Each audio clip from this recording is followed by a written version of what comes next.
Hola, ¿cómo están? Yo soy el profesor Marcelo Santillán. Bienvenidos.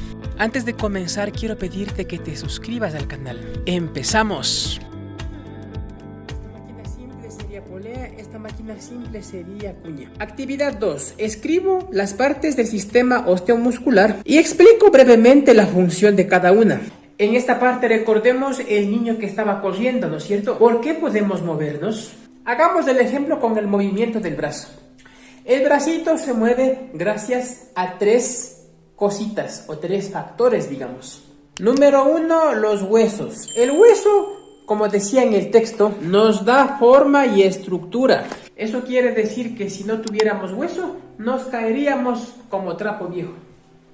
Así nos caeríamos, no tuviéramos forma. Número 2, las articulaciones. Aquí está la articulación, esta bolita es la articulación. Como decía en el texto, las articulaciones son donde los huesos se conectan y le dan al cuerpo una multiplicidad de movimientos. Si esto fuera un huesito y este fuera otro huesito, para que se unan necesitaría la articulación y la articulación iría aquí, donde que se unen los huesos, lo cual nos permite los movimientos.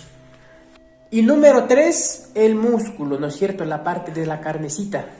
Como dice en el texto, originan y controlan el movimiento. Tienen la capacidad de contraerse y relajarse voluntariamente. Es decir, el músculo se contrae y se relaja. Se contrae y se relaja. Actividad 3. Recuerdo el experimento simulando el agua contaminada y respondo sí o no en cada afirmación. Bueno, el experimento no hicimos ya que obviamente no hubiéramos tenido un imán en las casas, ¿no es cierto? Pero el experimento era así. Usted tenía que tener una botellita plástica y llenaba agua, muslos, clavos y sal. A eso el texto le llama agua contaminada.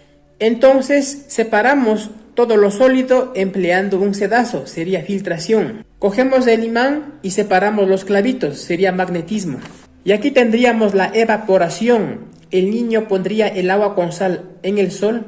El agua se evapora y sube a las nubes y se quedaría solo la sal en la lavacara. Según eso contestamos la actividad 3. Actividad 4. Completo la tabla con los dibujos que se indican.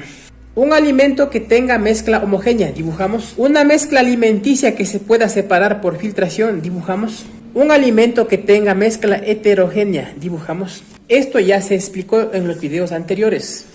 Actividad 5. Las siguientes son situaciones que se presentan en casa regularmente. Indico el método de separación de mezclas que emplearía en cada caso.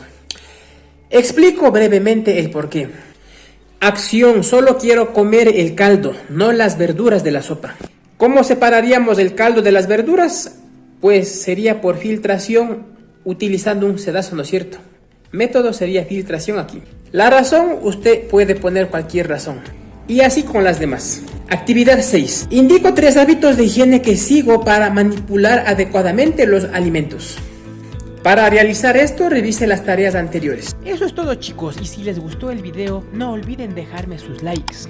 Suscríbanse, comenten y compartan para más videos. Chao, chao.